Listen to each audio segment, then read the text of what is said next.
Hello traders at CMC Markets. This is Trevor Neil, analyst at RRG Research, recording this weekly update for you on the 28th of March, just before Easter. Today I'm going to look at the stock indices as usual and the situation in the stock market, and we'll also look at the yen and also gold and oil. Right, starting at the stock indices, we notice that usual position, the FANG stocks furthest on the right. It's going down on the RRG, but nothing to be alarmed about there. Nasdaq has moved into the weakening quadrant. The Dow is in the lagging quadrant. The S&P, as you would expect, is correlating with the MSCI World, but it's in the right direction. Stocks, impressive here, coming up swiftly through to the leading quadrant, pointing nicely northeasterly.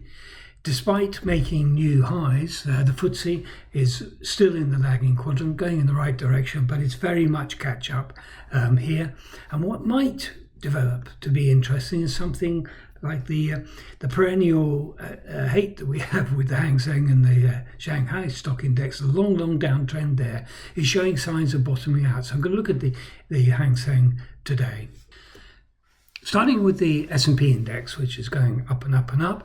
A lot of technical analysts have been talking about the long bearish divergence that we're seeing, for example, in the RSI. This really started at the beginning of the year. So all of the movement up, first 3 months of the year, has been at a continuation of the climb, but with declining momentum. But it's gone up from 4,700 to 5,300 in the time.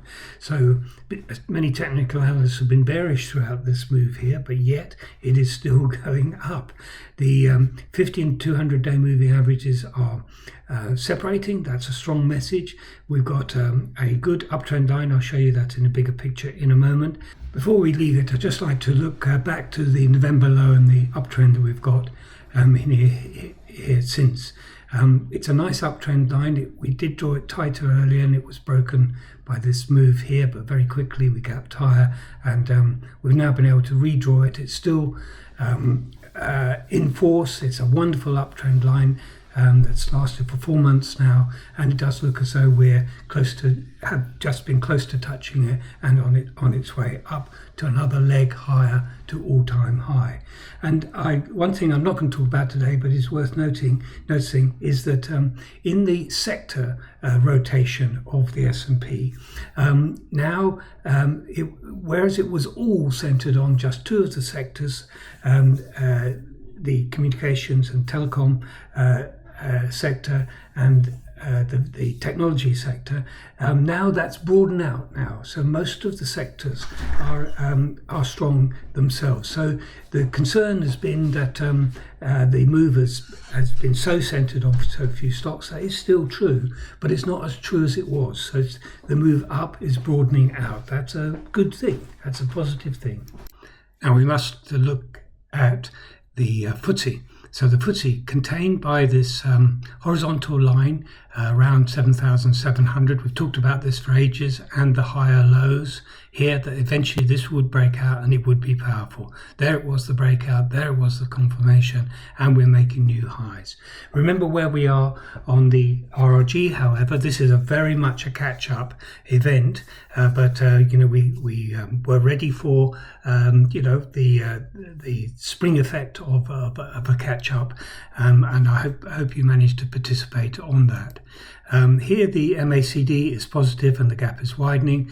The RSI is pointing up nice and strongly. I brought in a bit more data now because I want to show you that we're now testing the April 2023 high, and it looks, given the momentum that we have, that it will be broken. Then we've got the actual high is 8,053. I think the resistance, however, is lower. That was just a spike. So breaking 8,000 is really the crucial event here. But with the level of momentum that we've got, I think that the sterling, with the level of momentum that we've got, I think that the the FTSE is going to break that high and break this high too, and so it's going to be not hated like it was before. Now the DAX, very positive indeed here, since it had its sort of triangular breakout as well. It soared away here. The MACD wobbled a little bit in the middle of the month here, but it's accelerating away again, and the gap is widening. It's gaining power as it rises. The RSI is climbing very strongly too. This market looks like it's going further. Now I want to start looking more closely at the Hang Seng. We've been this has been very much out of favour with us since the beginning of 2023. We've had a long downtrend here. It's been in the RRG, it's been in the bottom left-hand quadrant and often pointing southwesterly. But this is changing now. It's come into the improving quadrant, and it is improving. Of course, it's competing with very strong bull markets.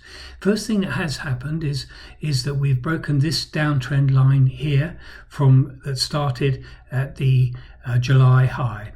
We broke it, we pulled back to it, now we've lifted up from it. That's good structure there. This is a reverse head and shoulders bottom. This is two lows at the same price, not a double bottom, but clearly this 14,500 is very strong support for the market. The next big thing is this downtrend line here, which is currently at 17,350. We are developing, I'll just zoom in a little bit to show you this, a new uptrend from the January low, but some of my friends technical analysts who've been getting bullish of this very early, been very disappointed by the action of the last few days when we drifted through this line. So provided it holds the low here, this last higher low, so we had a new high here, this last higher low at 16,100, it's still in an uptrend with low, higher low, higher low, higher low, if this holds higher low. If it doesn't, I'm afraid the move is aborting and it's going from downtrend to sideways. So it's all to play for here. So any strength at this point, particularly if we can clear this high here at 17,200 and this downtrend, this long-term downtrend, it's a big thing to change from a giant bear market to a bull market. But it's certainly lost the power on the downside, and it's got power on the upside. It's just a little bit hesitant and it's not zooming away.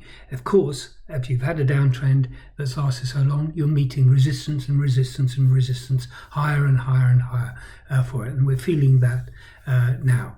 So watch this one closely. I'm looking for, if it were to stabilize here and start to move up again, I think we've got another higher low in place. Now the RRG of major currencies, and you see they're all heading generally westerly, that is weakening on a relative basis versus the dollar, which is in the middle there, and also generally southerly with poor momentum. Why? Because the dollar itself is rising. This is gold over here. We'll come to that in a moment. We've got the Japanese yen here, and this is taking place, this move in the lagging quadrant versus the other currencies at very insignificant highs. I want to look at that in a moment. So we're going to look at the yen and the gold.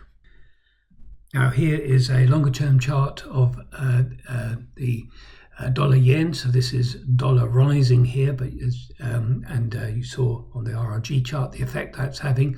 And here we're at a very important high from November 2023 at 152, and we're flirting with that high now in the dollar, and we're just doing a little bit of congestion. But the Bollinger Bands are positive. Let me zoom in a little bit. So here we have this congestion which is taking place, this mini congestion which is taking place at a significant high of around 152. You see the behavior here is very much cautious behavior with small candles here. Overall, the MACD still remains positive, but the gap is narrowing here, so it's weakening.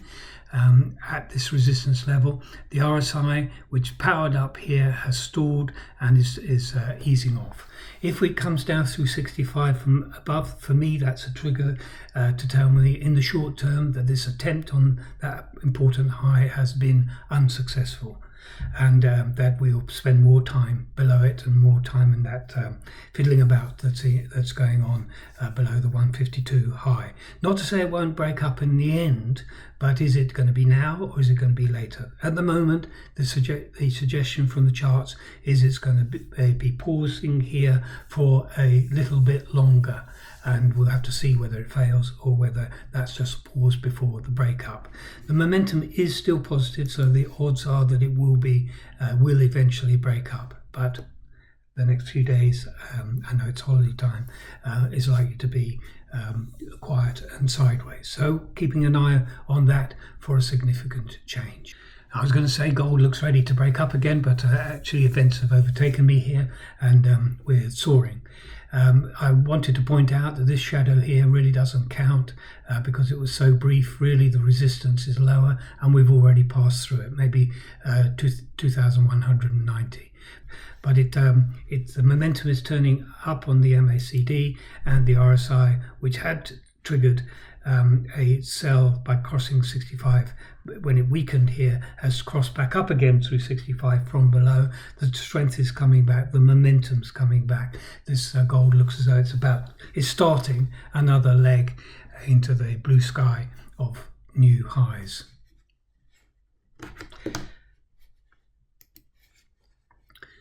Now this is our Brent crude oil here in the nearest month, and it's as you can see, it's channeling higher. It's oscillating upwards, but we've got higher lows intact here, and we broke up.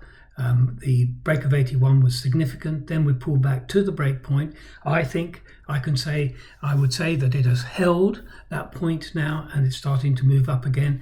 And it should, on the next swing, should take us through this high here at 83.90, and then onwards from there. So I think it's a setup here.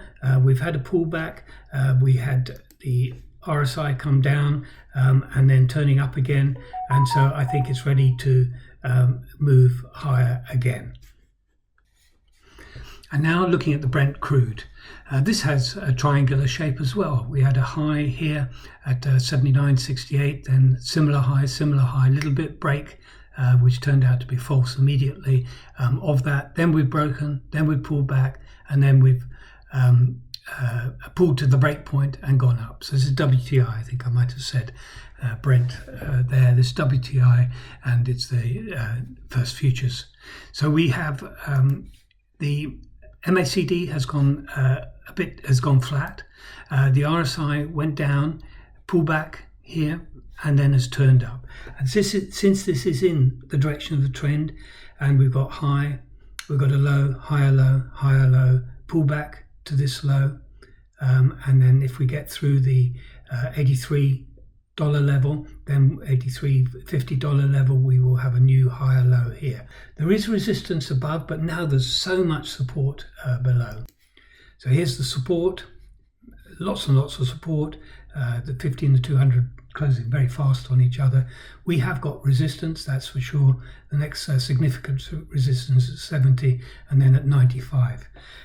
But I think that we are about to make another leg up like this one is starting now, and so we've got to set up for that with a good protective area, and we're very close to the moment of confirmation for it.